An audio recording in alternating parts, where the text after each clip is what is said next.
All right, to the Godfather's Pizza CEO, former presidential candidate Herman Cain.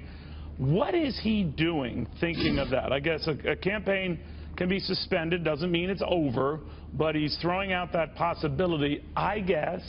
What do you make of that? Mud in the water, as if we don't have enough mud in the water, okay? Secondly, I think it's just wishful thinking at this point.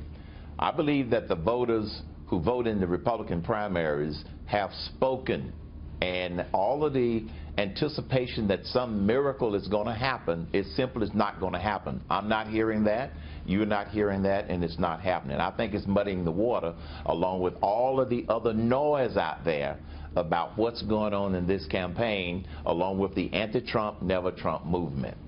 Well, this movement is getting a little bit more drama around it ahead of this meeting that originally Donald Trump was going to have with just Speaker Paul Ryan. Now other Republican leaders are going to be attending this same powwow in Washington on Thursday.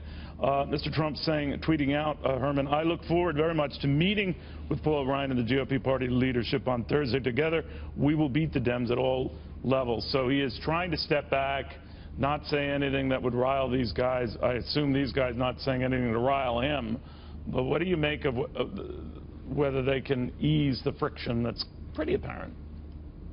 When it was just Trump, Reince Priebus, and Speaker Ryan, I was cautiously optimistic that some good could come out of this meeting, because I know that all three of them want to win.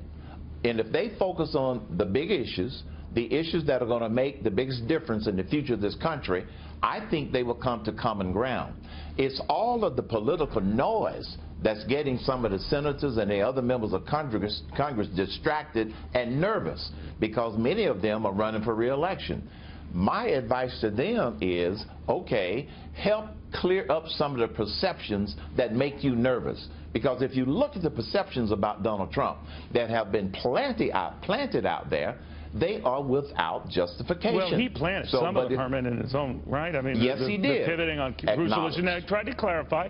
And as I said, you know, being a novice at this and doing a pretty good job, you're apt to make mistakes, not measure your words carefully. Right. But it did alarm people. Said, well, what is your core? What do you believe in? Do they have a right to be worried?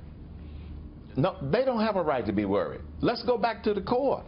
If you're talking about replacing the tax code, which he is, now there's some people are criticizing that. If you're talking about replacing Obamacare, he put out a 7-point plan that a lot of people are taking a look at, but a lot of people never even talk about. He's talking about rebuilding the military. He's talking about real energy independence. He's talking about cutting waste, fraud, and abuse. That's 5 biggies, in my opinion. And all of the noise about how he said something or if he offended somebody, the people that are voting for him, they're looking past the noise and they're just looking at those big issues. That's what I think the Republican leadership needs to do in order to help bring the parties together. You think they will? When all is said and done, you think they will? I think they will. I really do. Because ultimately, when you look at the alternative of a President Hillary, and if they just go back and look at the fact that she has stated she wants to continue the legacy of Barack Obama, that ought to scare them into unity like nothing else, if they just focus on that.